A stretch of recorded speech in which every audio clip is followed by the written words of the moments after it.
Well, welcome to the 700 Club. The UN is blurring the line between good and evil.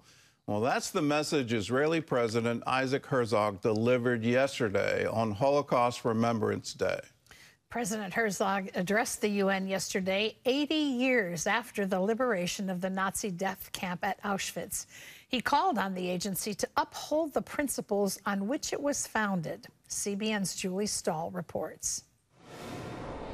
For decades, Israel rejected any comparison of current events to the Holocaust. That changed after the October 7th attack on Israel, the worst massacre of the Jewish people since the Holocaust. Speakers at the 2-hour UN ceremony highlighted October 7th and the ceasefire deal. The Secretary General emphasized ending the fighting and bringing home the hostages. And we will do our utmost to ensure it leads to the release of all hostages. Israeli President Isaac Herzog called the Holocaust the single most catastrophic disaster in history and noted the UN emerged as a voice of repair, healing, and building. He credited its role in establishing the State of Israel, but criticized the body for losing its way. However, this moral and ethical lighthouse has been eroded time and time again. Herzog says nations are blurring the distinction between good and evil, distorting the difference between victim and monster, and allowing anti-Semitic genocidal doctrines to flourish. How is it possible that the same institutions established in the wake of the greatest genocide in history, the Holocaust, are manipulating the definition of genocide for the sole purpose of attacking Israel and the Jewish people? Based on evidence found in Gaza, he says the October 7th terrorists were inspired by Hitler and the Nazis to destroy Israel, an ideology that's not limited to territory. But the issue, ladies and gentlemen, is much deeper and reaches far beyond the October 7th massacre. We have all witnessed a huge volcano of anti-Semitism erupt following the massacre. In an earlier interview, Senator Lindsey Graham expressed the same sentiments. I'm worried that we're losing 80 years on, that we're rewriting history here. The Holocaust was one of the darkest moments in the history of mankind. There are 15 million Jews on the planet because every generation seems to want to go after the Jewish people so they can't grow and survive. Meanwhile, the United Nations Relief and Works Agency has until Thursday to vacate its premises in eastern Jerusalem. The Israeli government ordered the eviction because some UNRWA workers took part in the October 7th massacre, and other staffers are members of Hamas and other armed groups. In Gaza, Islamic Jihad published a video of hostage Arbel Yehud, whom they promised to release on Thursday. Hamas is due to also release IDF soldier Agam Berger and another hostage on Thursday. Hamas has confirmed that of the 33 hostages due to be released in the first phase of the ceasefire deal, 25 are alive and 8 are not. Julie Stahl, CBN News, Jerusalem. Now, let's pray that all these hostages come home and come home quickly and that this conflict ends. But at the same time, at ending, can Hamas please not be in power in Gaza? Their charter calls for the destruction of Israel, that there would be no more Jews in the Holy Land, that there would be a genocide. They've written it down. They've reaffirmed it. They have said, we will do October 7 again and again and again until Israel is wiped off the map. That should not be allowed in the world today. And the UN should take a very strong stand against it, because what Hamas is saying is the recognition of Israel by the UN in 1948 is somehow illegal, that it just makes no sense. International law is quite clear. It's been quite clear since the San Remo Conference back in the 1920s. Israel has a right to exist in creation of a homeland for the Jewish people so that they can have the right of their own self-determination. All of that is in international law. Anything against it is illegal. And so what Hamas is doing and what they're promoting, and they're promoting a genocide. To turn that upside down and somehow claim Israel's doing that? No, Israel didn't start this war. Israel was trying to live at peace with Gaza. There weren't any Israeli soldiers in Gaza. There weren't any Jews in Gaza. They could have lived on their own, had their own destiny. All of that was theirs to have. But what they wanted, well, the Al-Aqsa flood, they wanted Jerusalem. They wanted all of Israel. They want to wipe Jews off the map. Let's recognize what this is and call it for what it is. It's evil.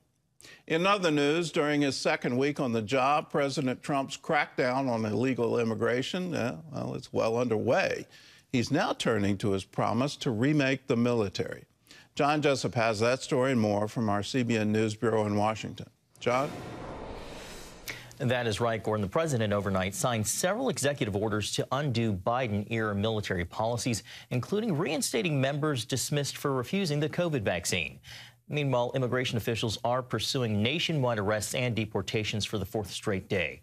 CBN's Wendy Griffith has the latest.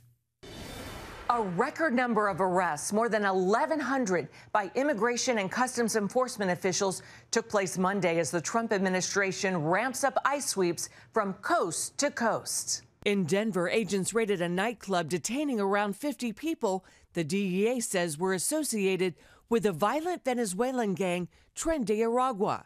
President Trump hailed the raids at a House GOP retreat Monday evening. We're tracking down the illegal alien criminals. We have no apologies, and we're moving forward very fast. Military flights are taking deportees back to their home countries. While agents are targeting violent offenders, officials say they're not stopping there.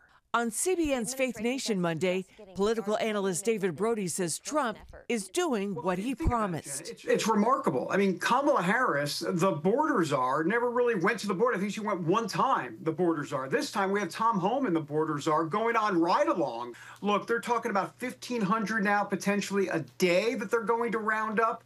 I mean, this is unprecedented. It's exactly what Donald Trump said he was going to do. Meanwhile, Trump is moving quickly to reshape the U.S. military, signing several new executive orders, including one calling for an Iron Dome missile defense system for the U.S., similar to Israel's. He also directed newly confirmed Defense Secretary Pete Hegseth to eliminate DEI programs and revise the Pentagon's policy on transgender troops, which could likely lead to a future ban on their military service. He also restored with back pay service members who were kicked out for refusing the COVID vaccine. The lawful orders of the President of the United States will be executed inside this Defense Department swiftly and without excuse. Over in the Senate, 3 of President Trump's most controversial cabinet picks began confirmation hearings this week. RFK Jr. for Health and Human Services Secretary, Kash Patel to head the FBI, and Tulsi Gabbard for Director of National Intelligence.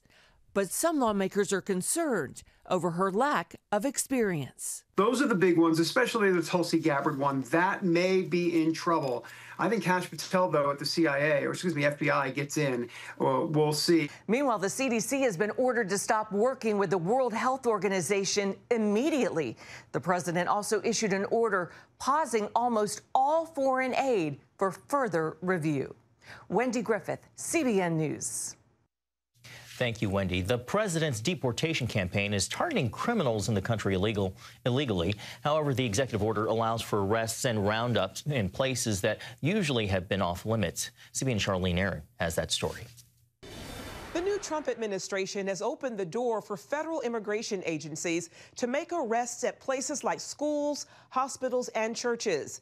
This ends a policy that had been in effect since 2011 and leaves many in the Hispanic faith community on edge. These changes has sent a chill up the spine of the Latino Evangelical Church. Pastor Gabriel Salguero leads the Gathering, a Latino-led Assemblies of God congregation in Orlando.